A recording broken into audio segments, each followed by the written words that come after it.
Let's be honest, litigation is a mess. Nobody wakes up in the morning hoping to spend months or years locked in a legal battle. It's expensive, it's exhausting, and worst of all, it's unpredictable. But what if it wasn't? What if you could predict the outcome of a lawsuit before even stepping into the courtroom? Consider this. Company A hires contractor B to build a website. The deal is simple, $10,000 with a firm deadline of April 1st. But when the deadline rolls around, the site is nowhere to be found. Worse, contractor B refuses to refund the deposit. Company A sends a demand letter. Deliver the website or give the money back within 14 days. Silence. No response. They try negotiating. That fails too. So what happens next? Company A sues.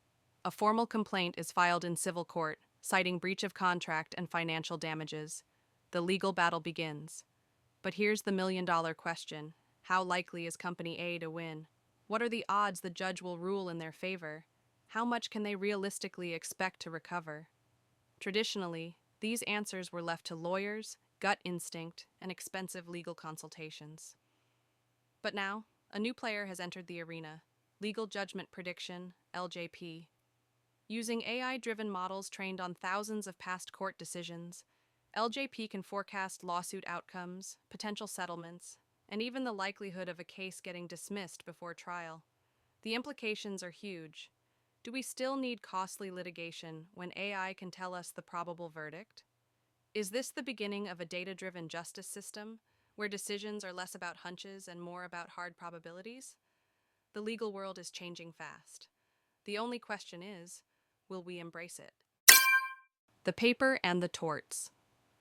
Let's talk about a fascinating paper, Japanese Tort Case Dataset for Rationale-Supported Legal Judgment Prediction. It introduces JTD, the first dataset designed for Japanese legal judgment prediction LJP, specifically focused on tort cases.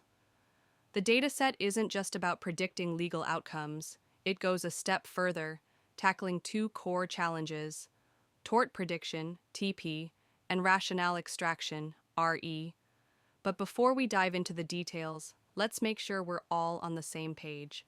What exactly is a tort? If you're not fluent in legal jargon, here's the quick version. In Japanese law, and in most legal systems, a tort is a wrongful act that harms someone. And if you're the one who caused the harm, you're on the hook for it. Some torts are intentional. Think throwing a punch. Others are accidental, like rear-ending someone because you weren't paying attention. They can involve physical injury, property damage, defamation, or privacy violations. Torts aren't just abstract legal concepts, they're the backbone of civil lawsuits.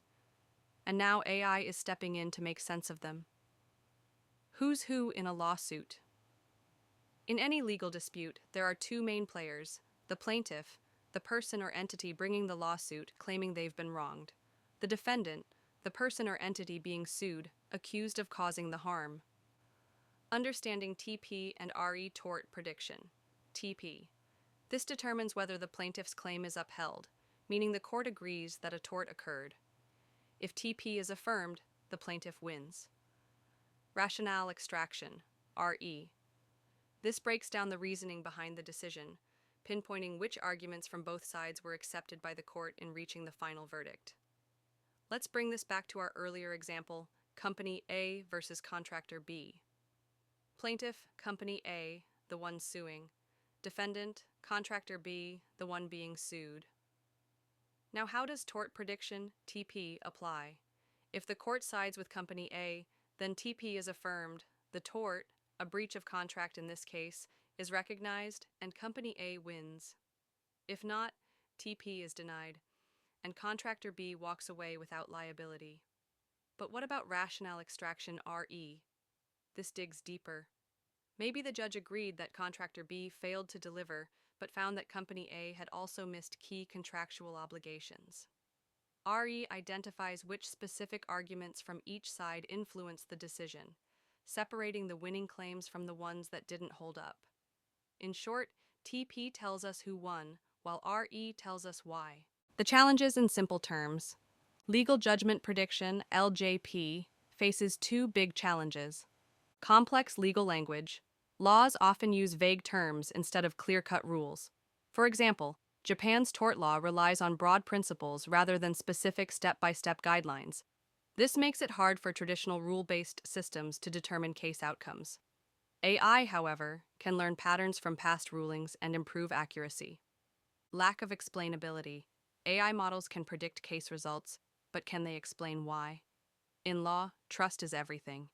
If a model makes a decision that affects people's rights or money, we need to understand its reasoning. That's why rationale extraction, RE, is crucial. It breaks down which arguments shaped the verdict, making AI-driven legal predictions more transparent and reliable. What's inside the JTD dataset? JTD isn't small. It includes 3,477 annotated civil code judgments, meticulously reviewed by 41 legal experts. That adds up to 7,978 instances and a staggering 59,697 alleged arguments, all structured for AI to analyze. And the results? Baseline experiments confirm that AI can, in fact, make sense of these cases. But it's not perfect. Legal experts conducted an error analysis, exposing the weaknesses in the system and pointing toward the next frontier in LJP research. The JTD consists of a set of tuples containing undisputed facts, U. Plaintiff and defendant claims, P and D. Result of a judicial decision, TG. Gold labels of the P and D, PG, DG. What about the models? Okay, we've got our shiny new dataset, the JTD, thousands of tort cases, meticulously annotated by actual lawyers. Yes, real humans, not ChatGPT. But now comes the hard part, turning that mountain of legalese into something a machine can actually understand. That's where the models come in. Now, here's the thing. This paper isn't about inventing the next transformer that will replace your attorney. It's not chasing state-of-the-art architecture. The point here is much simpler and arguably more exciting. Can existing models, using clever data representations, make accurate legal predictions? Turns out the answer is yes. Step 1. Turn legal speak into machine speak. Let's start with the undisputed facts, U, the stuff both sides agree on. Think of this like the foundation of a legal case. The court takes these facts as gospel, and the rest of the fight happens on top. To make these facts digestible for the model, the researchers used a pre-trained BERT model. If you're new to the AI hype machine, BERT is basically a language model trained on a truckload of text to understand human language. It's like the Siri of court documents, if Siri had passed the bar exam. The result? A fact embedding, essentially a mathematical summary of the case's agreed-upon reality. Step 2. Claims get the VIP treatment. Now, on to the drama, the claims.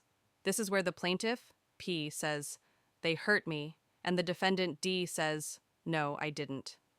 Each claim is also run through a BERT model, but it gets 2 extra bells and whistles. Party type embedding. This tells the model who is making the claim. Is it the plaintiff asking for justice or the defendant trying to squirm out of responsibility? This is like color-coding your arguments so the model knows who's talking. Position embedding, because order matters. Think of this like the table of contents in a lawsuit. Claim number 1 might be way more important than claim number 5, and the model needs to track where each piece fits in the story. So for each claim, we're stacking 3 layers of meaning: what it says, thanks Bert, who said it, party type, and where it appears in the narrative, position. Step 3. Crunch time, the training process. Once all those rich embeddings, the facts, the plaintiff's pleas, the defendant's denials, are ready, they get sent into a transformer encoder. This is the core of the model, the part that learns to make sense of everything together. But it doesn't just do that out of the box. Oh no, it has to be trained. During training, the model sees thousands of real-world legal cases from the JTD dataset. For each case, it's given the facts and the claims, and then it tries to predict whether a tort occurred, tort prediction, which specific claims were accepted by the court, rationale extraction. And just like a student prepping for the bar exam, it gets feedback. If the prediction's wrong, The model adjusts its internal knobs and dials. Okay, technically, weights and gradients, trying to do better next time. Over thousands of iterations, it gets smarter. By the end of training, the model has essentially read through the entire case law book of Japanese torts and figured out the patterns. What kinds of facts lead to which kinds of decisions, and which arguments tend to win in court. And finally, on top of all that, a task-specific classifier makes the final judgment call. It's like having a mini judge sitting on top of the neural network, rendering verdicts in binary: yes or no, liable or not, truth or objection.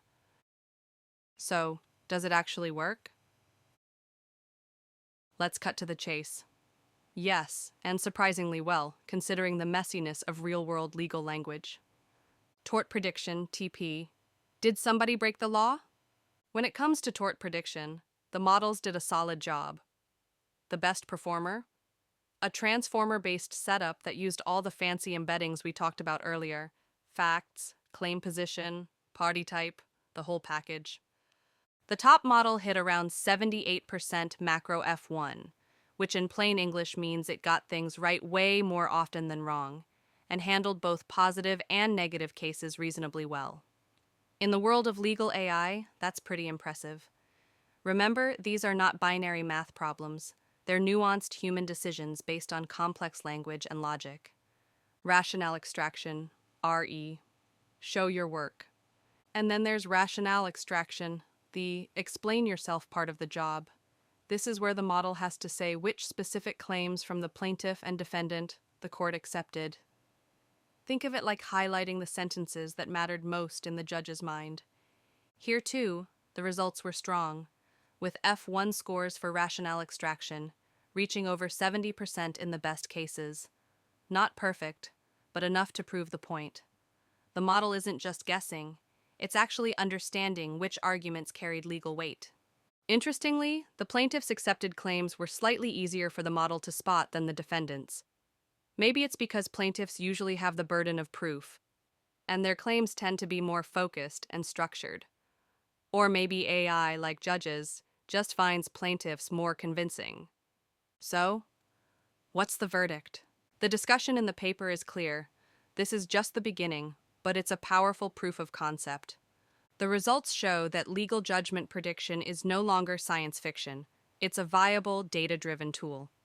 But more than that, the paper highlights the importance of explainability.